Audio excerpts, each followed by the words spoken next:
Hello and welcome to the programme. The time has come to lift the lockdown, and that is proving a huge challenge. I'm in front of Paris' City Hall. Here, teams are working around the clock to strike that fine balance between reopening one of Europe's most densely populated capitals and avoiding a second wave of COVID-19.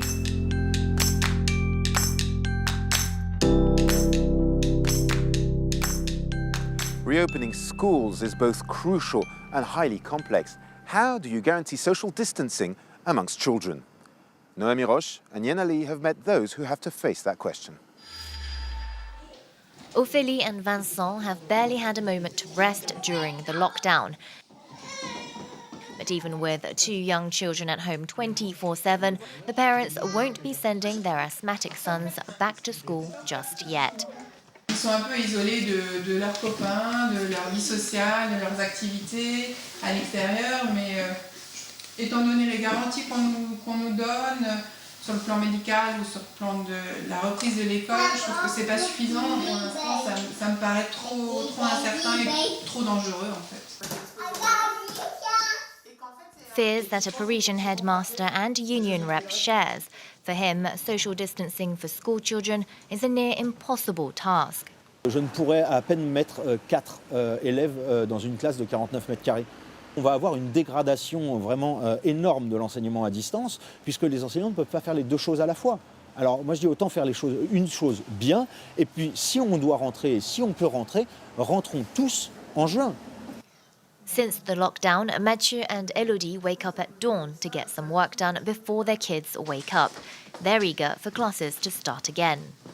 Cela fera un bien fou à la fois aux enfants et aux parents de retrouver un peu plus de calme et de sérénité au travail.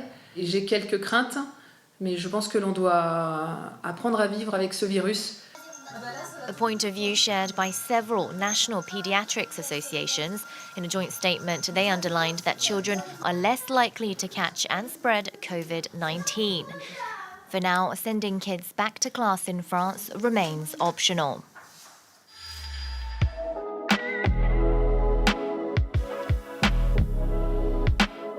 In France, many smaller farms are used to selling their products directly to restaurants or school canteens. But of course, with the lockdown, this is not happening. Many of them thought they might go under.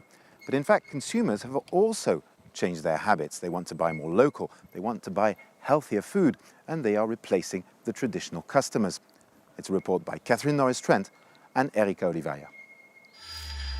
For many farmers, the coronavirus pandemic has been brutal. Large orders cancelled, revenue plunging.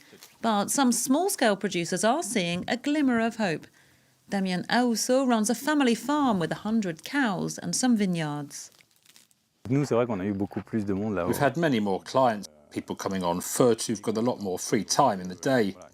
They're not in a hurry and they want local produce. They've changed their consumer habits. Damien is developing the farm's online presence, reaching out to individual consumers, even delivering to the door.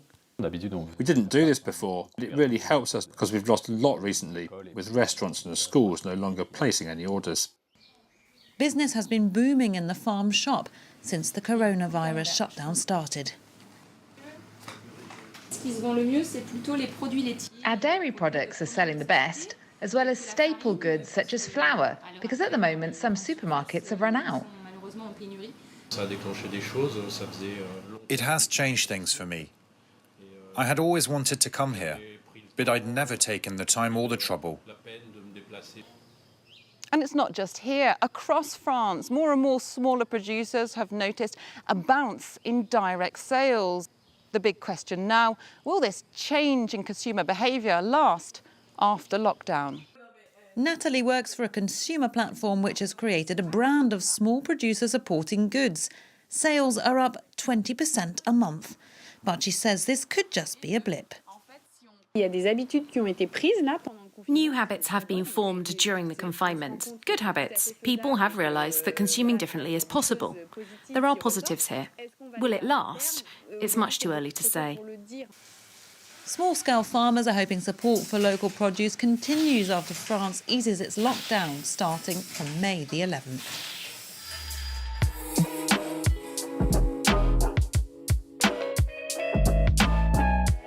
With the confinement, the lack of suitable burial ground for Muslims in France has come into stark light. Usually, elderly foreign-born Muslims prefer to be buried in their countries of origin.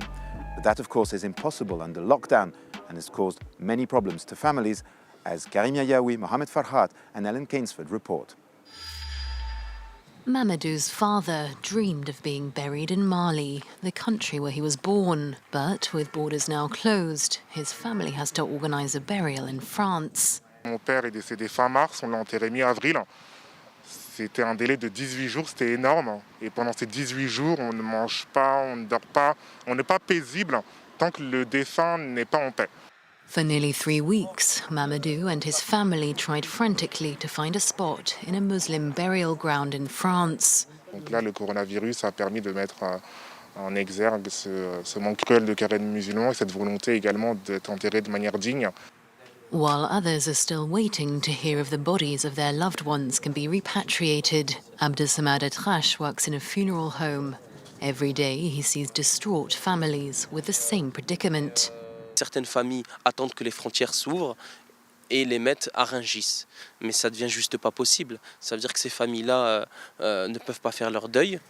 In this cemetery in the suburbs of Paris, an 85-year-old woman has just been laid to rest outside the plots dedicated to Muslims. A victim of COVID-19, it wasn't possible for her to be buried in Algeria as she'd wished. Pfizer and Samad have long called for the local authorities to expand the size of their Muslim burial plots. Là, aujourd'hui, il y a eu encore un enterrement. J'ai vu des enfants du quartier, des petits-enfants. Et ça touche. Je crois, quelque part, on peut pas rester insensible. On peut pas rester insensible. Et on se dit, si c'est nous qui sommes accompagnés comme ça, moi, je veux pas être jetée au plein milieu, quoi. There are only a few hundred burial grounds for Muslims in France, out of more than 45,000 cemeteries. A statistic that's proving painful for many families as the COVID-19 crisis continues.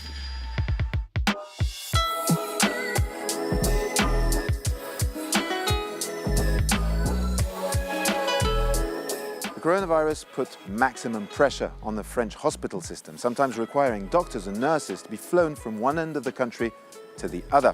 Some of them got lucky on their way to the front line and got a taste of luxury, as Benoît Perrochet and Camille Nedelec report. Bien installé. Oui, c'est vraiment bienvenue. Spectaculaire.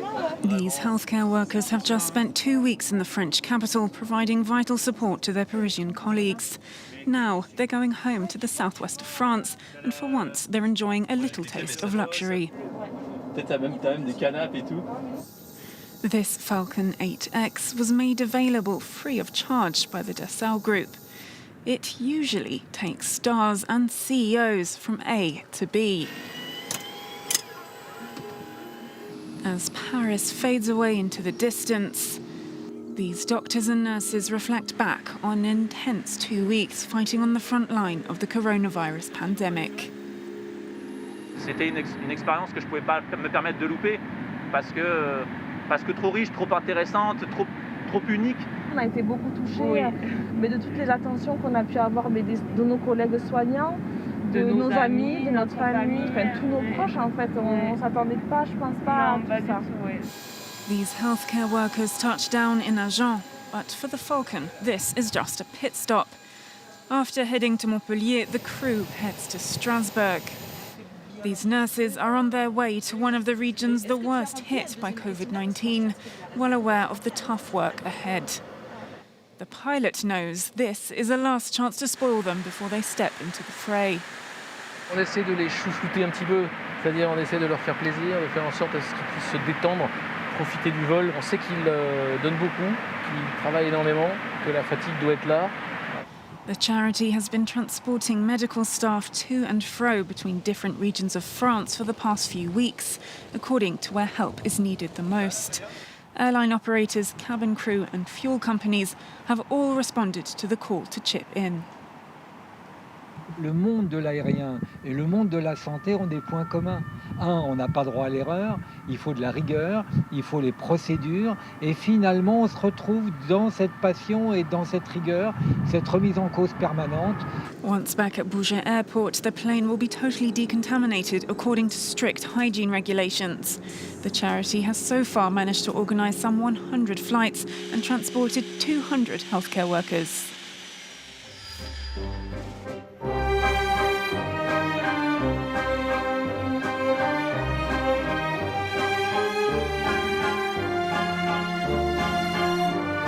Well, that's it for this edition. Thank you for watching. I leave you with 4,000 amateur musicians who decided to take up a challenge by France's National Orchestra. Each one played his part of Shostakovich's most famous piece of music, and that is the result. Stay safe and stay tuned to France 24.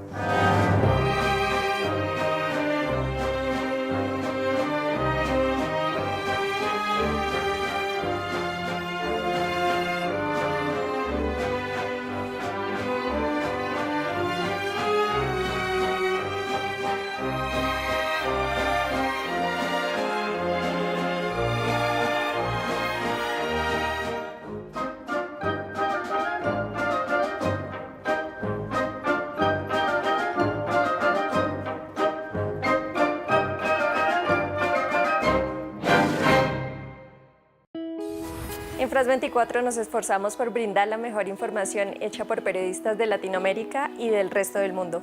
We look at how technology is shaping the future, and we show you the latest gadgets you can soon get your hands on. نقدم لكم الاقتصاد بطريقة مختلفة، نبسط المفاهيم والمصطلحات كي تكتمل الصورة لديكم. Aquí puedo hablar de medio ambiente, no solo de los problemas que afectan a nuestro planeta, sino también de iniciativas y soluciones que a veces no tienen espacio en televisión. La différence sur France 24, c'est l'idée du reportage. Nos grands reportages, vous ne les verrez nulle part ailleurs.